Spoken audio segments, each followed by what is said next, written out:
వచ్చినాయి కానీ కథలు అంత తొలి ప్రేమ ఫిదా కన్నా బాగుండే కథలు ఇంకా రాలేదు. పెళ్లి చేస్తున్నా కదండి.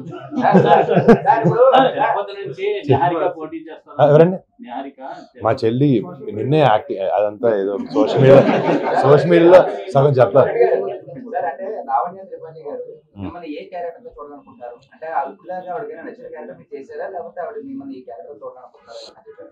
అంటే తనకి నేను ఏం చేసినా నచ్చుద్ది మామూలుగా 100%. అంటే ఈ క్యారెక్టర్ తను ఇందాక మీరు చెప్పినట్టు లవ్ స్టోరీలో బాగుంటాం అని ఉద్దేశంలో తను చెప్పింది. ఆ తొలి ప్రేమ ఫిదా సినిమా ఇంకోసారి చేయని నాకు చేయాలని ఉంది. But I'll do.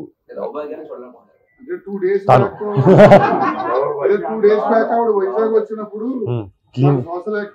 అవునండి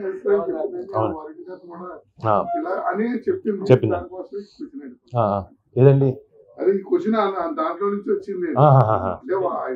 సోషల్ యాక్టివిటీలోనే ఇన్ని చూడాలనుకున్నా అలాగా. అది బయట అది నిజ జీవితంలో ఆబ్వియస్లీ సోషల్ సినిమాల్లో అంటే ఎంటర్టైన్మెంట్ కాబట్టి రకరకాలవి ఒక యాక్టర్గా ఇందాక ఆయన చెప్పినట్టు ఒక యానిమల్ లాగా లేకపోతే ఫిదా లాగా లేకపోతే బాహుబలి లాగా ప్రతి యాక్టర్కి కోరికలు ఉంటే డిఫరెంట్ క్యారెక్టర్స్ చేయాలని. అది ఆబ్వియస్లీ మనం ఎంత బాగా రాణిస్తాం అనే దాన్ని బట్టి చూసి ఎత్తుకుని మంచి సినిమా చేయాలని మాత్రం ప్రయత్నంలో ఉంటాం.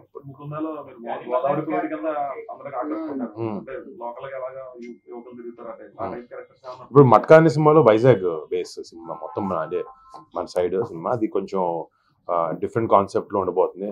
అదే అప్పుడు మట్కా అనే గేమ్ జరిగేది కదండి 80s లో, దాని బేస్ మీద గ్యాంబ్లింగ్ బ్యాక్ డ్రాప్ మీద చేస్తాం. నమస్తే, thank you so much. Thank you.